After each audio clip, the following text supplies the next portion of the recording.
Friends, ఏ భార్య భర్తైనా సరే విడిపోయారు అంటే వాళ్ళ మధ్య చాలా తీవ్రమైన మనస్పర్ధలు వచ్చినట్టే. మనస్పర్ధలు ఎందుకు వస్తాయి అంటే ఒకళ్ళనొకళ్ళు సరిగ్గా అర్థం చేసుకోకపోవటం వల్ల కానీ, లేదంటే ఒకళ్ళు చేసిన తప్పుని ఇంకొకళ్ళు క్షమించలేని పరిస్థితుల్లో ఉండటం వల్ల కానీ జరుగుతుంది. కొన్ని కొన్ని సార్లు కొంతమంది చిన్న చిన్న విషయాలకు కాంప్రమైజ్ అవ్వరు. మరి కొంతమంది చిన్న చిన్న విషయాలకి కూడా అంటే పెద్ద పెద్ద విషయాలకు కూడా పర్లేదులే, నా భర్తే కదా చేసింది, నా భార్యే కదా చేసింది అని అనుకుంటుంటారు. అయితే హఠాత్తుగా సీఎంగా ప్రమాణ స్వీకారం చేసిన తర్వాత విజయ్ భార్య సంగీత చాలా సడన్‌గా, అసలు మీడియా కవరేజ్ కూడా లేకుండా హఠాత్తుగా విజయ్ ఇంటికి వెళ్ళింది.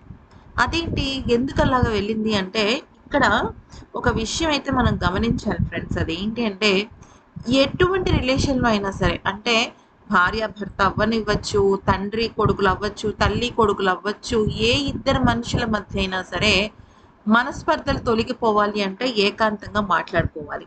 వాళ్ళ మనసులో ఉన్న బాధను చెప్పేయాలి. ఏ విషయం మీద నేను బాధపడుతున్నాననే విషయం చెప్తే మేబీ అవతల వ్యక్తి మనసు మారచ్చేమో. అతను ఖచ్చితంగా తనకు కావాల్సినట్టుగా తన జీవితాన్ని మార్చుకోవచ్చేమో, చెప్పలేం కదా! అయితే ఇక ఏం జరిగిందంటే విజయ్‌కి కొంతమంది కజిన్స్ ఉన్నారనమాట. చాలా ఫ్రెండ్లీ కజిన్స్ వాళ్ళు. వాళ్ళే యాక్చువల్లీ చెప్పాలి అంటే వాళ్ళు విజయ్ కన్నా ఒక 10 ఇయర్సే చిన్నవాళ్ళు. వాళ్ళకి సంగీత అంటే చాలా ఇష్టం, తన భార్య అంటే. ఎందుకనంటే వాళ్ళని ఒక సిస్టర్ లాగా చూసుకుంటుందనమాట. అయితే వాళ్ళు ఏమన్నారంటే, మీరు సంగీత మాట్లాడుకోండి.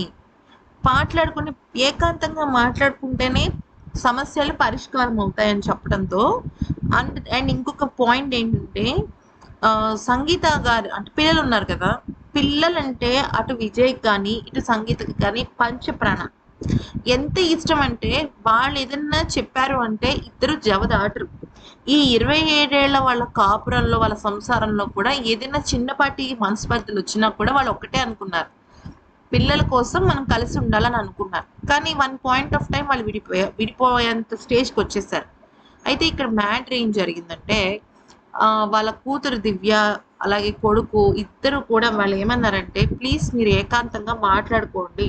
డాడీ నువ్వు ఏకాంతంగా మాట్లాడుకుంటేనే సమస్యలు పరిష్కారం అవుతాయని చెప్పటంలో ఇక విజయ్ ఇంటికి సంగీత వెళ్ళటం జరిగింది. దాదాపుగా తను 3 అవర్స్ పాటు మాట్లాడడం అయితే జరిగింది.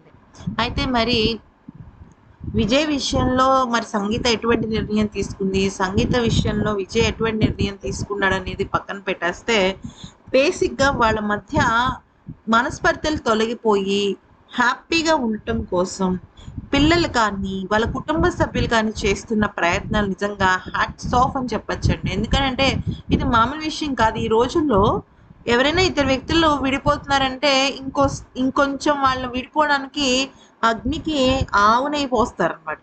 కానీ ఇలాగా ఇంత అద్భుతమైన ఫ్యామిలీలో ఇద్దరు వైఫ్ అండ్ హస్బెండ్ విడిపోతున్నారు, వాళ్ళని ఎలాగైనా కలపాలి, వాళ్ళు దూరం అవ్వకూడదు అని చెప్పేసి కుటుంబ సభ్యులు తీసుకుంటున్న నిర్ణయాలు నిజంగా చాలా గొప్పగా అనిపించాయి నాకైతే.